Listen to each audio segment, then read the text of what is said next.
छत्तीसगढ़ के सरकारी कर्मचारियों के लिए एक अच्छी खबर सामने आई है। अब अगर किसी कर्मचारी को अचानक पैसों की जरूरत पड़ती है, तो उसे इधर उधर से उधार लेने या महंगे ब्याज पर लोन लेने की मजबूरी नहीं होगी।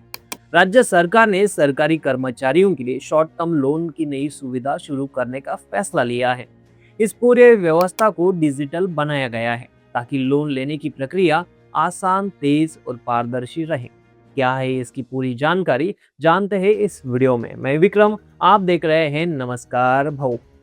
दरअसल मुख्यमंत्री विष्णुदेव साय के आदेश पर छत्तीसगढ़ सरकार ने सरकारी कर्मचारियों के लिए एक नई सुविधा शुरू की है। सरकार का कहना है कि कई बार कर्मचारियों के सामने ऐसी परिस्थिति आ जाती है जहां उन्हें तुरंत पैसों की जरूरत होती है। जैसे घर में किसी की तबीयत खराब हो जाए, बच्चों की पढ़ाई का खर्च अचानक बढ़ जाए, परिवार में कोई जरूरी काम आ जाए या फिर कोई दूसरी इमरजेंसी आ जाए।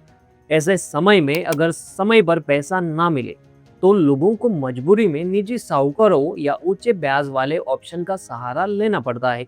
इसी परेशानी को कम करने के लिए ये नई व्यवस्था लाई गई है। सरकार का कहना है कि इस योजना का मकसद सिर्फ लोन देना नहीं है, बल्कि कर्मचारियों को एक ऐसा भरोसेमंद ऑप्शन देना है जहां पूरी प्रक्रिया साफ हो, नियम पहले से तय हो और किसी तरह की भागदौड़ भी ना करनी पड़े। खास बात यह है कि इस पहल को वित्त मंत्री ओपी चौधरी की पहल माना जा रहा है। इसे राज्य में डिजिटल प्रशासन को आगे बढ़ाने की दिशा में भी ये एक अहम कदम बताया जा रहा है। अब सवाल आता है कि आखिर ये लोन मिलेगा कैसे? तो इसकी पूरी प्रक्रिया ऑनलाइन रखी गई है, यानी कर्मचारी को अलग अलग दफ्तरों के चक्कर लगाने की जरूरत बिल्कुल नहीं होगी। ये सुविधा राज्य सरकार की इको सिस्टम से जुड़ी होगी।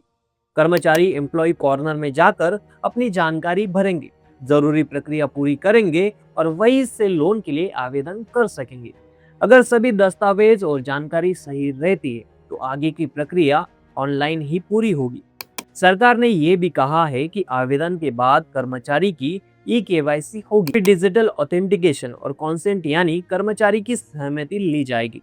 इसके बाद अगर कर्मचारी पात्र पाया जाता है, तो लोन की मंजूरी और राशि जारी करने की प्रक्रिया काफी तेजी से पूरी की जाएगी। यानी पहले की तरह लंबा इंतजार या फाइलें इधर उधर घुमाने वाली बात नहीं होगी।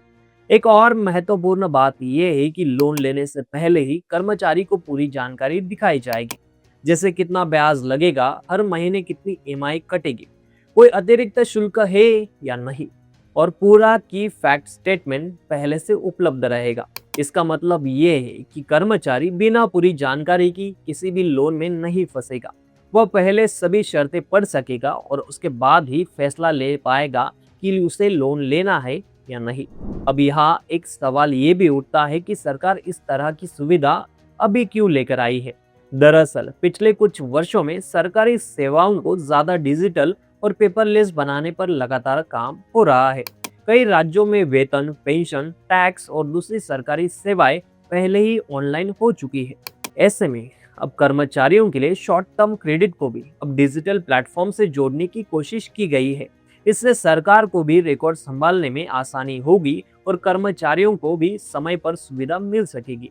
अगर आप सरकारी कर्मचारी की नज़र से देखें, इसका सबसे बड़ा फायदा ये है कि अचानक पैसों की जरूरत पड़ने पर उसे किसी रिश्तेदार, दोस्त या प्राइवेट फाइनेंस कंपनी के भरोसे पर नहीं रहना पड़ेगा।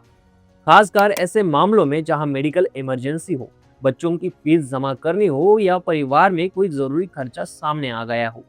अगर प्रक्रिया सही तरीके से लागू होती है, तो जरूरत के समय पैसा जल्द ही मिल सकता है। सरकार ने डेटा सुरक्षा को लेकर भी कुछ अहम बातें कही है। अधिकारियों के मुताबिक कर्मचारियों की व्यक्तिगत जानकारी का इस्तेमाल उनकी सहमति के बिना नहीं किया जाएगा। पूरी प्रक्रिया सुरक्षित डिजिटल सिस्टम के जरिए होगी और वित्त विभाग की स्टैंडर्ड ऑपरेशन प्रोसीजर यानी एसओपी के अनुसार सभी नियमों का पालन किया जाएगा। इसका उद्देश्य यही है कि कर्मचारियों का डेटा सुरक्षित रहे और किसी भी तरह की गलत जानकारी या दुरुपयोग संभावना कम हो जाए। हालांकि यहाँ कर्मचारियों के लिए एक बात समझना बेहद जरूरी है। कोई भी लोन आखिरकार लोन ही होता है, इसलिए आवेदन करने से पहले ब्याज दर, ईएमआई और कुल भुगतान को अच्छी तरह समझना जरूरी रहेगा, क्योंकि हर महीने इसकी किस्त सीधे सैलरी से कटेगी। यानी जितना आसानी से लोन मिलेगा, उतना ही जिम्मेदारी से उसे चुकाना भी होगा। इसीलिए सिर्फ जरूरत होने पर ही इस सुविधा का इस्तेमाल करना समझदारी होगी। खैर, ऐसा ही इंफॉर्मेटिव वीडियो के लिए नमस्कार बाबू को सब्सक्राइब करिए। मिलते हैं अगले वीडियो में। नमस्कार।